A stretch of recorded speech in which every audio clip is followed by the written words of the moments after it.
Sa hindi nakakaalam, yung alaga ko guys, inoperahan ng scoliosis. At dito din kami pabalik-balik dati mag-x-ray, mag-MRI. Hi, ako si Jovi, 10 taon mahigit ng kasambahay sa pamilyang Pakistani. Ngayong araw ang schedule ng amo kong babae para sa MRI. Sinamahan namin ang alaga ko kasi natatakot yung amo kong babae. Ayaw niya talaga sanang magpa-MRI kasi para daw siyang nasa loob ng kabaong. Pero wala siyang magawa kasi kailangan ng katawan niya. Ayan, kausap na niya yung technician at kami ng alaga ko dito lang sa labas maghintay sa kanya. Sobrang lamig dito guys. As in, yung kamay ko ba parang nasa ice. Ito talagang hindi ko gusto kapag pupunta ako ng hospital guys kasi sobrang lamig. Ayan. Tapos na daw si madam nag-MRI. Sabi ni Jenny, nandito na siya. Mama for the fight. Pero hindi pa siya lumabas. Siguro kausapan niya yung doktor. Pero sobrang lamig na. Kasi Jenny, what time we reach? 2:30. 2:30? And now already 4:30 na guys. As in, sobrang tagal. At yun, sobrang lamig talaga. Yung earphone ba? Yung earphone. Sobrang lamig.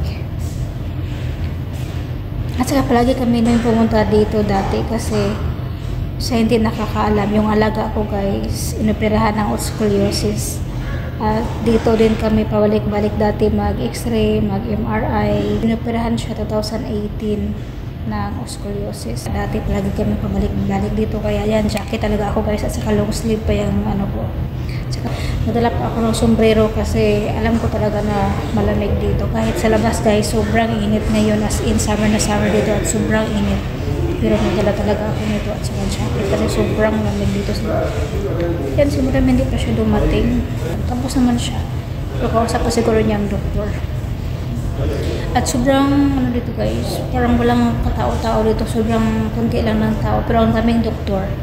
Kasi dito, yung mga pasyente, isa-isa lang papunta sa, sa x-ray room, sa, hindi, tingnan nyo dito, walang katao-tao.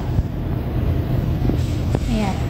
Pero mayroong mga pasyente ha, isa-isa lang papunta sa mga rooms. Dami din mga rooms dito. Still? She is talking? Okay. She's talking with the doctor pala.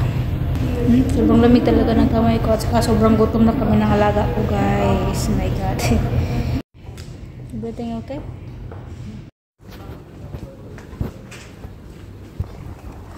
Thank you, Lord.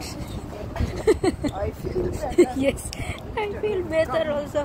Heat my body. Very cold inside. Yes. I feel comfortable. Yeah. All body, feet also. Come down now.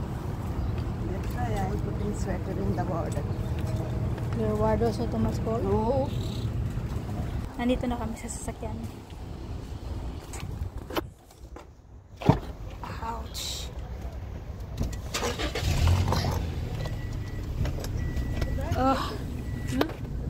Sobrang init ng loob.